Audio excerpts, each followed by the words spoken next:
Hello, my name is William Hoodley, and I'm going to be teaching you the basics of survival in the wilderness. So, what would you do if you found yourself lost, stranded, or alone in the wilderness? You need a basic understanding of survival skills in order to wade out and to rescue. When I was 11 years old, I joined the Boy Scouts, and from then on, they began teaching me the basics of surviving in the wilderness and building campfires.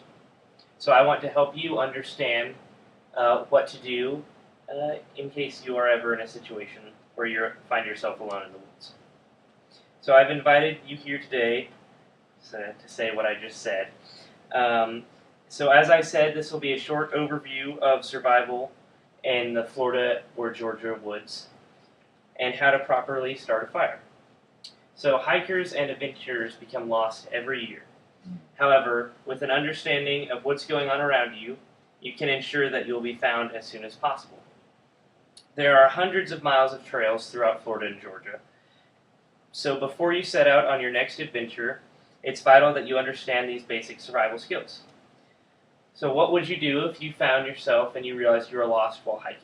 The first thing you need to do is stop and get your wits about you, try and figure out, where you think you are. However, it's important that you don't try and go back to the trail or camp that you had made, because you usually end up just becoming more lost.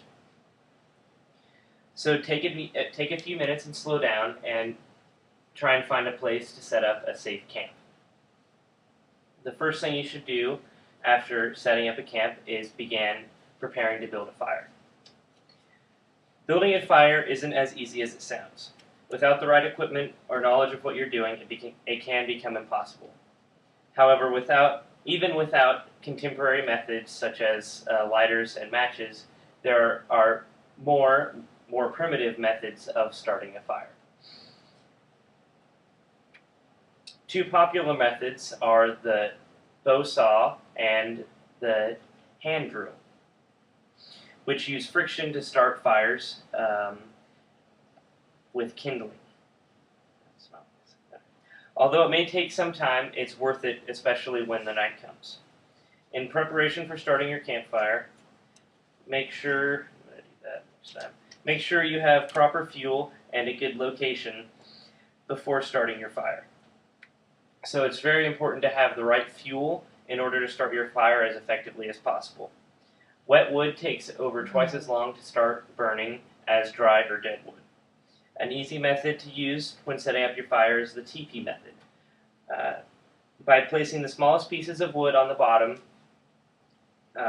you build up and around the smallest pieces of wood, like a Native American tent that you used to see. And then you start the fire by placing the flame or spark inside of the middle with the smallest pieces and coaxing it into flame. Fire is a crucial part of wilderness survival. It helps keep your morale up, keep you warm, and allow you to cook any food you can catch or find. It also is a very easy way to spot you in the woods from a long distance away. Fire is a cornerstone to surviving outdoors. As you can see in the handouts,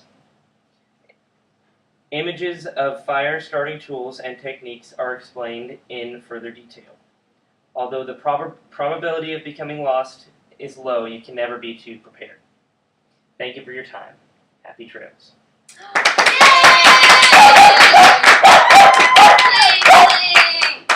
Pups attacking me. Best speech I've ever heard. Good job.